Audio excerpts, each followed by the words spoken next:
Hello Riversiders, and welcome to our final installment of our Big Church Word series, week 5 of 5. Today's Big Church Word is a word that's big in most churches, but is especially big at Riverside, and that is the word reconciliation. This is a word we use a lot around here to mean our mission in general. In fact, it's in the little phrase beneath our title, Movement for Reconciliation. That's what we're trying to be here at Riverside. We even use the term stories of reconciliation for Minutes for Mission in our bulletin, which is an interesting thing. I've never been in a church that doesn't just have Minutes for Mission. Here they're stories of reconciliation. So there you go. We're trying to drive the point home that we are a movement for reconciliation. But what a big calling that is, to be a movement for anything to begin with. But for reconciliation, that's certainly a tall order. What is reconciliation? And what do we mean when we use the term? Well, reconciliation actually doesn't occur too often in the New Testament the way that we might think. It's clustered together. Most of its occurrences are actually in 2 Corinthians chapter 5, where Paul says, all this is from God, and by this he's talking about the new creation that has come about through the work of Christ. All this is from God, who reconciled us to himself through Christ, and has given us the ministry of reconciliation. That's what we're trying to do.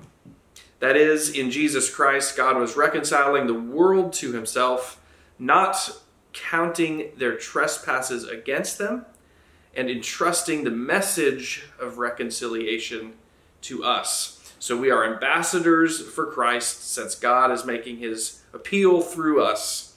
We entreat you on behalf of Christ, be reconciled to God. So there the word occurs at least 4 times. The word is katalasso in Greek.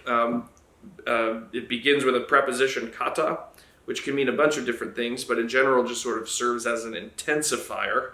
And it's tacked onto the verb alasso, which means to change.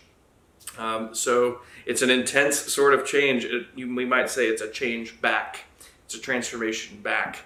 So reconciliation is the movement away from that which is broken back to that which is as it was intended to be.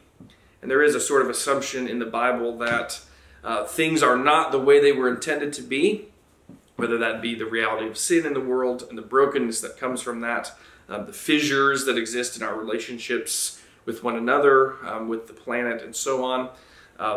And so all of that can be undone.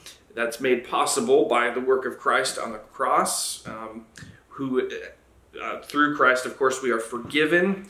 And now Paul is saying, be reconciled to God because forgiveness has been accomplished. And I think it's interesting to think about the relationship between forgiveness on the one hand and reconciliation on the other. What do they have that is similar, and what do they have that is different? Of course, forgiveness involves letting go of a past wrong. In many ways, it's the same thing. It's healing a fissure between people. But I think that forgiveness can be one way in a way that reconciliation really can't.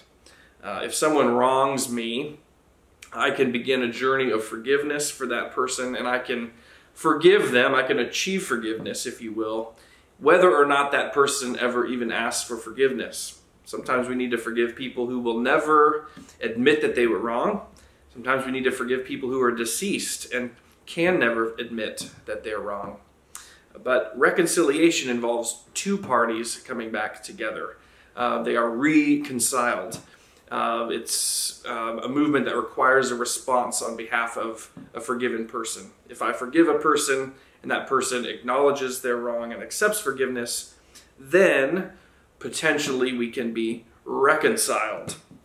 But if I forgive a person and they do not accept forgiveness or don't acknowledge the wrongdoing, we really can't be reconciled, because even if I have forgiven them, that relationship cannot be what it once was. It's impossible for that breach to be fully healed, because there's not a shared understanding between the 2 parties of where we are.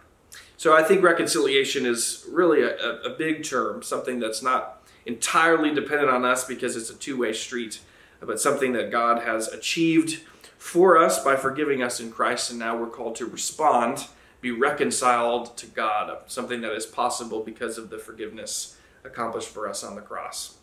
So what does reconciliation mean to you? How do you practice it? And what do you think about the relationship between forgiveness and reconciliation? I hope you have a great conversation today. I hope you've enjoyed this series. Thanks for being a part of it. Thanks for being here today.